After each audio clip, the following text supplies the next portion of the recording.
Hi there, it's Kathy again, coming to you from a very cold area in New England.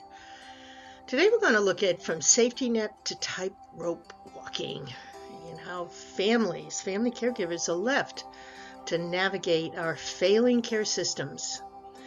So as you know, if you've seen any of my videos, I come at you with an honest review of what has happened, especially today, what's happened to programs that were once safety nets for everyone. For decades, we've been fed a reassurance story. When care becomes too much, there will be a place to go. Available nursing home beds, a system, people, programs that'll step in when families just cannot. Community programs available when we get overwhelmed. Well, that promise, it's quietly collapsed. Across the country, nursing homes have shrunk or are closed altogether. Medicaid, state Medicaid funding remains, as you probably well know, politically fragile, and the private senior care industry has become prohibitively expensive. It's also fragmented and driven more by profit than our outcomes or the results that they deliver. Too many of us discover often in the middle of a crisis, there is no longer a reliable system waiting to catch us. So what replaces it is not another or new safety net, but a tightrope. As families, we're no longer just caregivers, we've become care architects, forced to design, to coordinate, monitor, and continuously adjust care within a system that no longer functions as it once did or is still promised, but does not. What we need here is a correction of outdated beliefs, a simplification of unrealistic models, and ultimately a kind of homecoming or return to human-centered care grounded in relationships, in honesty, and yes, in shared responsibility. You know, perhaps the most difficult shift we face is redefining, or maybe even firstly refining or defining what quality care means. So let's look at the top 2 myths that we need to correct today. First, correcting the myth of placement. For years, decades even, quality was equated with placement. Placement means putting into a facility that promises or promised 24/7 supervision, safety, and relief from your responsibility, the ongoing caregiving responsibility. That model is no longer realistic. Or is it accessible? In truth, it often never did deliver what was promised. So care today is not about finding the right place. It's about making informed trade-offs inside imperfect systems. You know, safety comes at the cost of our privacy. Independence gives way to supervision, 2 things that are very important to everyone, no matter your age. Convenience is replaced by ongoing involvement. So correcting this myth early before a crisis hits, will protect you as a caregiver and your loved one from chasing illusions of what might once have existed but no longer does. Second myth, aging at home, aging in place. You may have heard that phrase. Aging at home or aging in place. Aging at home, first of all, remains the most preferred and the most common option, but only when we as families abandon this outdated assumption. So aging at home today is not hire an aide and hope, minimal family involvement, one-time decision fixes everything. It requires intentional redesign. Homes where we live need to be looked at, modified earlier, if that is a goal. Expectations have to shift from independence to safety and sustainability, and families, those of us now that accept we are the central coordinators of care. While paid caregivers can support the model, they no longer carry it alone. They don't drive it. We do. The care matrix is very layered. Family involvement, part-time paid help, technology, sometimes in and out clinical oversight. And when these layers are not planned and not shared, aging at home simply becomes a delayed crisis, not a solution.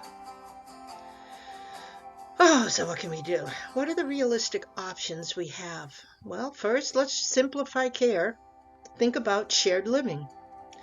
As institutional options decline, or affordable institutional options decline, shared living arrangements are quietly re-emerging, not out of nostalgia, but necessity. Older adults sharing home with peers, multi-generational households, that's how I grew up, faith-based or community-sponsored intentional living, just to name a few. These models lower cost and reduce isolation and provide an informal oversight, something large systems once promised but rarely delivered. No, we don't need a lot of clinical. What we need is a lot of support, or maybe some do a lot of support. It varies. But these shared living arrangements aren't without challenges, so you have to look at zoning laws in your community, potential personality conflicts, family dynamics. They all can complicate, or at least need to be considered when looking at shared living. But when they work, they offer something increasingly rare. Stability rooted in human relationships rather than bureaucracy. Oh yeah. This is simplification at its best. Less system, more connection. Another option, small residential homes. Not as common in this area, but on the West Coast and in the Southeast, small residential homes are homes that may or may not have been converted like regular houses or built to serve around 4 to 10 residents. For some families, these homes provide a workable and affordable middle ground, more personal care, consistent staffing, and less of an institutional feel. They're less overwhelming than managing care alone, and more humane than larger facilities. However, quality does vary, and it can vary widely. Regulation is inconsistent based on the state you live in. Here again, another critical shift has occurred. Oversight is quietly moved from systems to families. Another option is PACE. PACE programs, which provide integrated care, but they aren't always available in every community. So what is PACE? PACE is programs for all-inclusive care for the elderly, and they remain one of the few truly integrated care models for medically complex older people. Medically complex meaning at nursing home level of care, but living in the community. By combining medical care, social services, and long-term supports, the PACE model, the PACE program, reduces the coordination burden on families.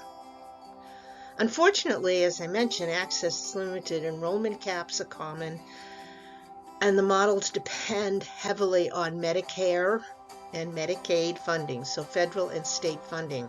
Places today we're seeing lots of cuts, unfortunately. So with ongoing changes to both these programs, paying out of pocket can get unrealistic to families. So PACE remains a valuable option, but it's fragile right now. Another option are consumer-directed Medicaid programs within your state and community. They provide a flexibility because these consumer-directed programs acknowledge the system we once depended upon is kind of fallen away, and family labor is front and center. So these consumer-directed programs offer flexibility and the ability, if you will, to pay family caregivers, certain family caregivers, not all. But know that these are paperwork heavy, administratively complex, and politically vulnerable. Families who use them or depend on them plan for instability, not permanence. Still, when available, they represent one of the strongest safety nets left today. Enter it with open eyes. Let's look at another option, which is technology, which I see as a force multiplier, not a substitute. Technology is not a substitute. I could say that for the next 10 minutes. It plays a role in caregiving, but is often oversold, way oversold. Remote monitoring, medication dispensers, telehealth, and digital coordination tools can extend limited human capacity, and when used wisely, they do reduce some stress and fill the gaps. However, when used carelessly, they just shift a little bit more responsibilities to the family, to the caregivers under the guise of innovation. Adding cost and unpaid labor without real support, because again, these are all separate entities, all different vendors. Know that technology should support care, not replace presence, judgment, relationships.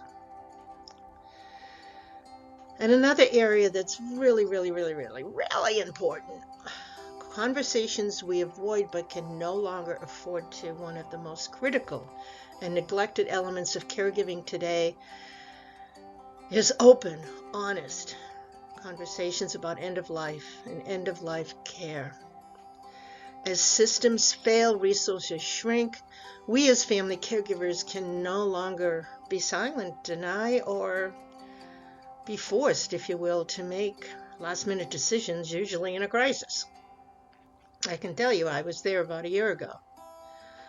Conversations about goals of care and comfort versus intervention, hospice versus palliative, these may sound like lofty words to you, but they are very helpful. When death in the dying process is meaningfully supported, we need to address it earlier, much earlier. These are not conversations, please know, about giving up. They're conversations about honoring personal values in reducing suffering and protecting families from unnecessary traumas. When our preferences are clear, caregiving becomes more focused and far more humane. So what lies ahead? You know, there are no replacement systems waiting in the wings. Those of us who are innovative are working on them, but they're not here. What is emerging instead is care that is smaller and more local, more family-centered, and undeniably much more fragile. Within this fragility is the possibility of something a little bit more holistic, altruistic. Care rooted in relationships rather than institutions, in shared responsibilities rather than God's silent exhaustion. So we need to just simplify what really matters. Plan earlier, build care circles rather than relying on one depleted caregiver. Understand how your state Medicaid program really works or doesn't. Document everything and engage in honest conversations. This will better position you, as it did us, for what lies ahead. In the era of passive trust in institutions, elder care institutions, what replaces it isn't easy. But it is here. Shared responsibility and informed choice, and I underline informed. Be a part of it with us. The courage to redesign what we need, care from the ground up.